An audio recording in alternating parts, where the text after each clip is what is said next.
Hello, and welcome to Ipsy Dixit, a podcast on legal scholarship. I'm your host, Luce Nguyen, a college student and the co-founder of the Oberlin Policy Research Institute, an undergraduate public policy research organization based at Oberlin College. My guest today is Andy Wright, senior fellow and founding editor of Just Security and partner at K&L Gates. We will discuss his article, Executive Privilege and Inspectors General, forthcoming in the Texas Law Review. Welcome, Mr. Wright. Thanks for having me. So let's go over why did you write this paper and what's the main crux of your argument? Yeah, so I wrote this paper as part of the Texas Law Review symposium on restoring and reclaiming constitutional norms. And it is born out of my experience working both in Congress on the House Oversight Committee and in White House counsel's office, and my experience as it related to inspectors general. So the basic idea is that inspectors general, because they are housed on the org chart within the executive branch, but are statutorily created with a mandate to assist Congress in its oversight responsibilities, end up in a tug of war between the branches on information access review disputes when Congress is seeking to get information from the Inspector General that the home agency deems to be potentially subject to executive privilege.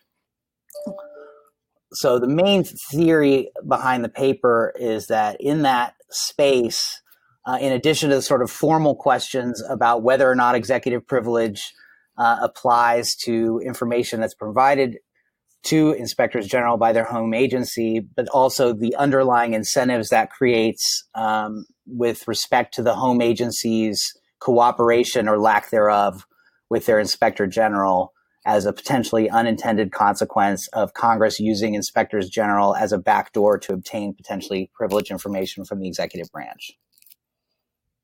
So can you talk a little bit about inspectors general, how they came about and what their particular role within the executive branch and the legislative responsibility for oversight is? Yeah, so outside of the military context, which has a more unique and storied history, the modern inspectors general are a function of statute, and they're fairly recent creations by Congress to put sort of an ombudsman role housed within the executive branch. I think they're both a function of Congress's recognition of its own limitations, both as a matter of its ability, its competencies, it's the size of its staff, and its competing obligations to be able to conduct as fulsome of oversight of the executive branch as it would like to, and also a recognition on some level that agencies need to have some sort of internal accountability mechanisms that have a degree of independence, even if they're not constitutionally independent as a matter of separation of powers. And so they've really become an important part over the last 30, 40 years of the overall modern administrative state and the overall accountability mechanisms that include congressional oversight, criminal law enforcement, regulations, and then the accountability community, especially the inspectors general themselves.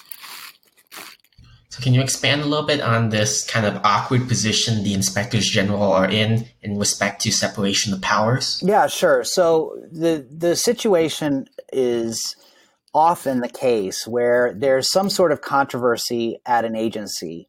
And perhaps it's that the inspector general has taken on an investigation because a whistleblower has gone to them, or some sort of internal executive branch reporting launched an investigation, and then Congress is interested in the inspector general's findings. Or it can also be a situation where it is Congress that's identified a controversy or potential controversy within the executive branch and has made a request of an executive branch inspector general to conduct an investigation.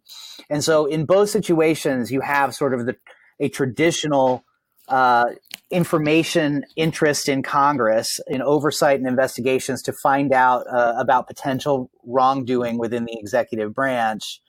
And you oftentimes have an executive branch that deems some or all of the information related to that investigation as potentially being confidential and perhaps even subject to executive privilege. And so one of the things that happens is as the inspector general starts to investigate, they gather, they do traditional investigative functions, they interview people, they gather documents, they often have, their own independent access to agency servers, et cetera, to be able to obtain records.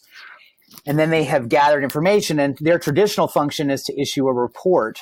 And it's much like Congress, most of the information that comes out is informational. And so then there's a shaming process, or there can be referrals to law enforcement for prosecution and more significant investigation. And in that sense, that information then can be used by Congress to augment its own oversight ability. So if you look, Congress very frequently has inspectors general testifying before Congress about various investigative activities and audits and reports that they've done of the executive branch. Where it gets more tricky is when Congress says, well, we'd like the department to give us documents related to this misconduct, potentially. And the department says, well, category A of these documents relates to deliberations within the agency, and we're concerned that if we give these documents over to Congress, that will have a chilling effect that would be unacceptable, and our employees within the department and the executive branch won't be able to have the kind of fulsome debate that's necessary to move forward. Category B of documents contains some privacy interests, and then, by the way, there are 3 communications with that involve representations about the president, and those are presidential communications. And we think all of those things should be withheld from production to the committee because the executive branch has longstanding confidentiality interests in them. And then Congress turns around and says, well, A, we want them from the agency, but B, we note that you did provide that information to the inspector general, so we'll just go to the inspector general, cut out the middleman, and we'll have the inspector general give us that information instead. And that puts the inspector general on the horns of the separation of powers dilemma in a fairly untenable position because they're now the holder of the hot potato, and Congress has a lot of functional leverage over those inspector generals. They're their chief patrons. They're the ones who back them up when they're having trouble with their home agency. And now they're coming to them directly and saying, we want your work papers. Maybe it's the information that the home agency gave. Another variant on the fact pattern here is when Congress actually wants the work papers, like the investigative interviews and work product of the inspector general's investigation itself, and that takes on an additional cast, in which case the inspector general's office might have its own confidentiality interests and concerns about its ability to conduct investigations if it's concerned that its work papers will have to be provided to another branch. So it's a tough position for them to be put in. So can you expand a little bit on confidentiality, the Executive Privilege and the Freedom of Information Act, how inspector generals must navigate that particular terrain? Yeah, so executive privilege is a controversial and contested doctrine.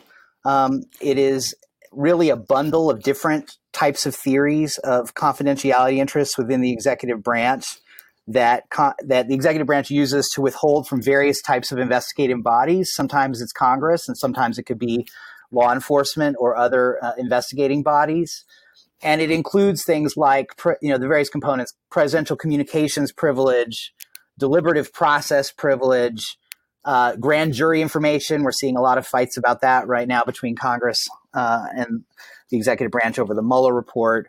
It can involve state secrets, United States versus Reynolds. It can involve potentially, in certain cases, privacy information, or it could involve, say, there's an adjudicative process that's happening within the executive branch, and there might be an assertion by the executive branch that Congress receiving information about that ALJ process could itself be corrupting and politicizing. So all of those things at times, Congress might request them, and the executive branch might assert that they have a confidentiality interest in them that should defeat Congress's interest in them. And so what executive privilege is both a description of the legal doctrine associated with those types of confidentiality interests, but it's also the actual act of the president asserting a privilege. So you can have things that could potentially be privileged, but the president determines that they're not worthy of the constitutional invocation to say, I'm going to spend my capital as president to say that this stuff should be withheld. And, that in and of itself has a narrowing effect because the president's attention is limited. And, it's a big deal to go to your boss, having had to do this, and say, I've handled my legal portfolio so badly, I need you to actually spend some of your capital that you want to spend working on making healthcare available to people, on, telling people you're not going to give documents to Congress. It's not a super comfortable conversation to have.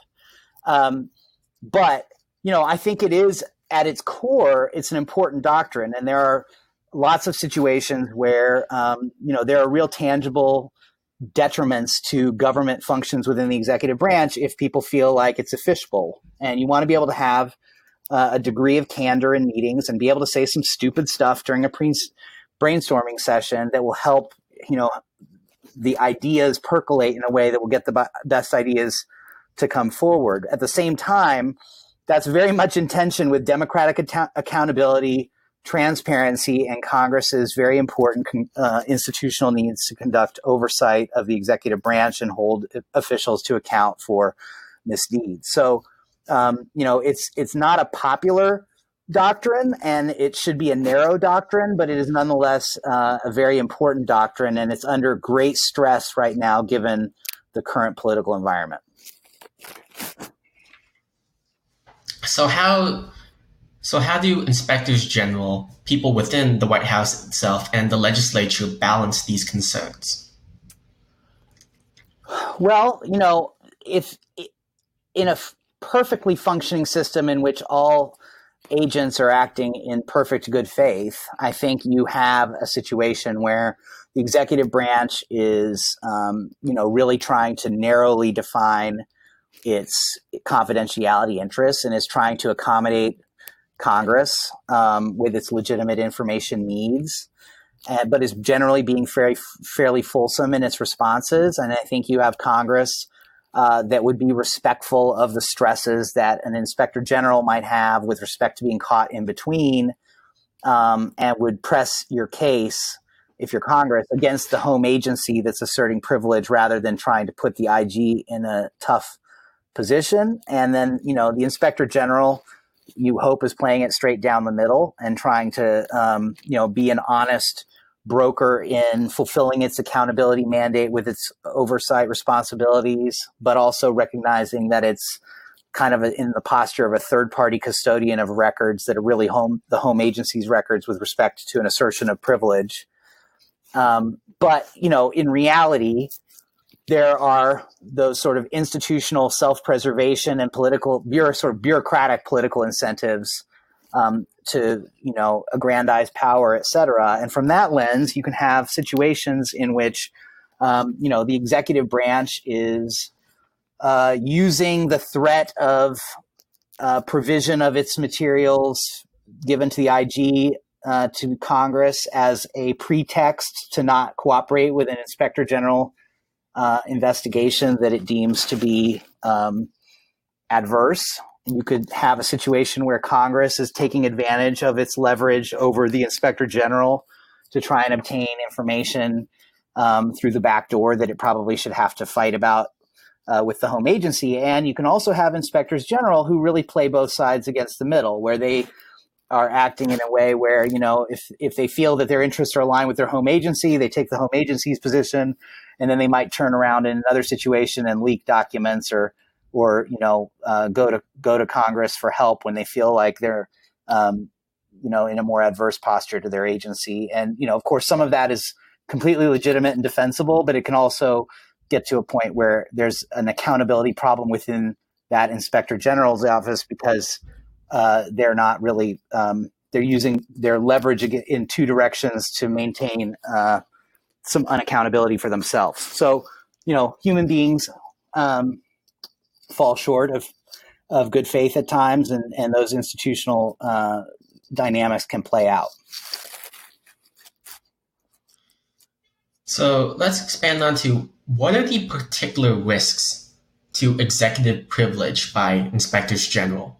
Yeah, so it's a little bit of a heretical question to ask because there aren't a lot of voices out there trying to protect executive privilege out between the news media and Congress right now. But if you do take that doctrine seriously and you look at what are some of the threats to it, I'd say there are a few. Number one is if the executive branch produces documents to an inspector general that it deems to be confidential and potentially worthy of an executive privilege assertion, they lose functional control over those documents. So the first thing is really just sort of a possession is 9/10 kind of reality, which is they can have all the legal arguments they want, but if an envelope full of those documents shows up at a congressional committee, it's the end of the discussion, and there's no chance to press the legal case.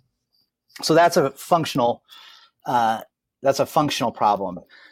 There are two other legal threats potentially to potentially legitimate privilege assertions, and one is waiver doctrine. So, like other privileges, executive privilege can be waived if information has been disclosed, that is the sum and substance of the information that the executive branch is trying to withhold as confidential. There is some case law that suggests that waiver should be construed narrowly, given the fact that it's relates to government operations. But there's also other case law that suggests that executive privilege should be construed narrowly because of a democratic interest in accountability and transparency. So that's a little bit of a jump ball.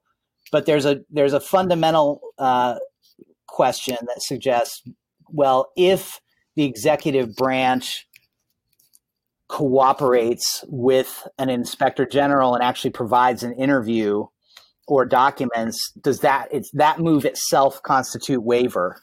And I think that the general consensus is that it does not. But as an analog in the current environment, there's an argument right now that the White House agreeing to cooperate with the special counsel, Robert Mueller, itself created a waiver.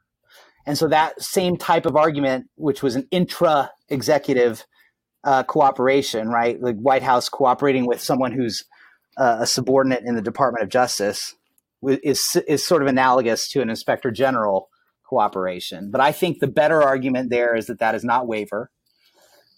The third one, which I think courts have taken more seriously, is the fact that executive privilege is a qualified doctrine, which is important.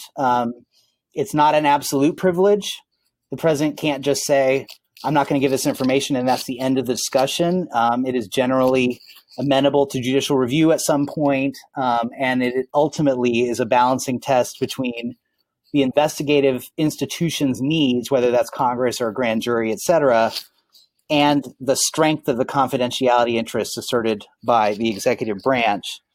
And where that plays out here is that in the Operation Fast and Furious congressional subpoena litigation that I was involved in when I was in White House counsel's office, there was an inspector general report issued by the Department of Justice that related to the subject of the congressional investigation, in which the executive branch had provided information to the inspector general because it was housed within the executive branch that it would have deemed privileged vis-a-vis Congress. So basically, the inspector general got access to more information than Congress was being given access to.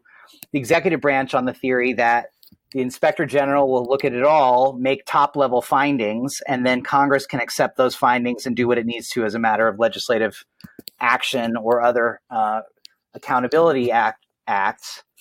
But Congress took the position that it was more of a waiver. And when the federal district court in D.C., Judge Amy Berman Jackson, looked at it, she decided that it wasn't a waiver as a formal matter, but that because the information contained within the Inspector General report was based on the substance of information that the executive branch was withholding as confidential, and because a significant portion of that information had been disclosed in that matter, the overall confidentiality interests of the executive branch in the information that was not disclosed in the report and was still being withheld from Congress was sufficiently weakened that the legislative need of Congress overcame it. So it wasn't a formal waiver like the executive branch waived by cooperating with the Inspector General, but that the Inspector General's report became itself a de facto waiver for the executive branch, because the executive branch could no longer rely on the strength of its confidentiality interests. And so that became the animating principle in the judge's order that the executive branch should have to disclose large swaths of the information to Congress.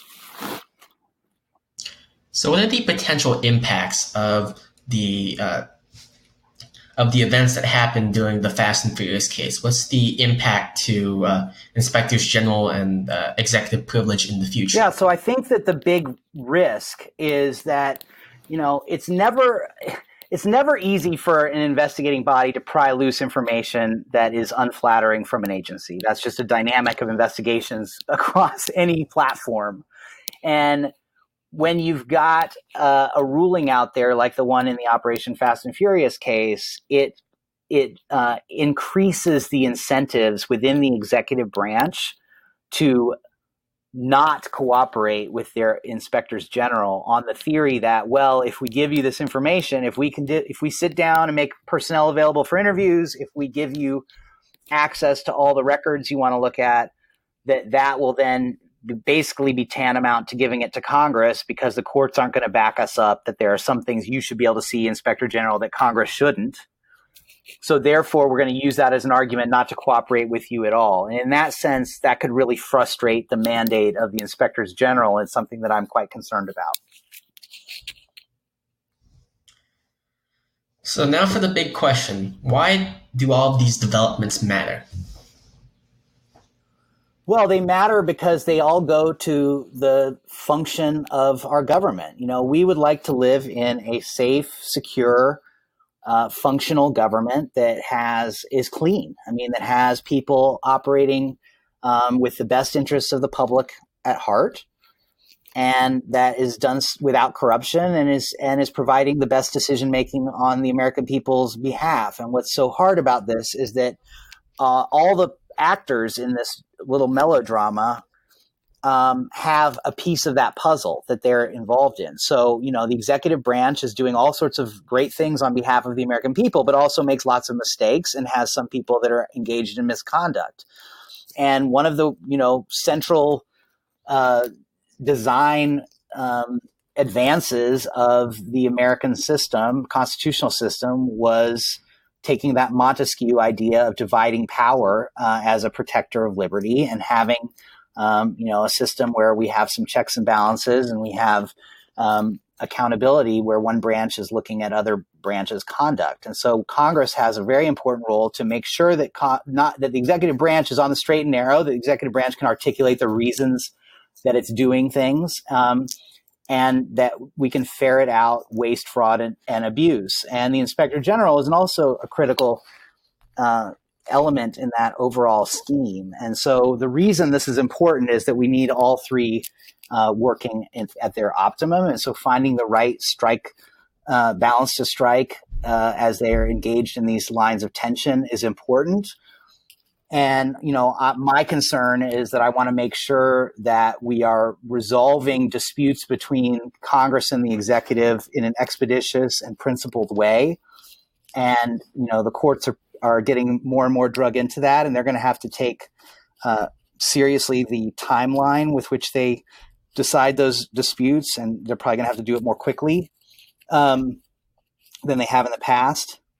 That needs to be done, and I think the inspector generals need to be sort of taken out of that equation so that they can do their job, and that there's still an incentive, and Congress can really give a full-throated backing to the idea that the executive branch needs to cooperate with its inspectors general, and that won't come as at the peril of potentially legitimate legal arguments the executive branch might have over the broader separation of powers questions. So as a final question, what should legislators, courts, and those in the executive branch take away from your paper? Well, I think one thing is that I think it's trying to reinforce two things at the same time. One is that the executive branch has an obligation to cooperate with the statutorily created inspector general mandate, that the inspector general has an important role and that needs to be adhered to, and that Congress should be backing that up.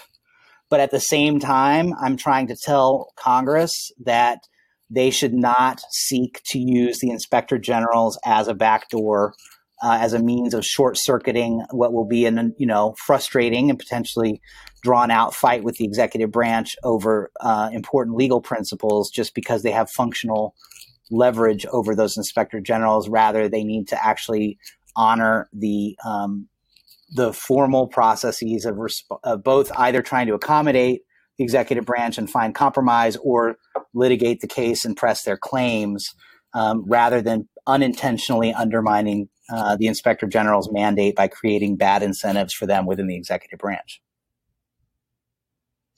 Well, thank you very much, Mr. Wright, for coming on the podcast to talk about your excellent work. Thanks for having me. I really appreciate it.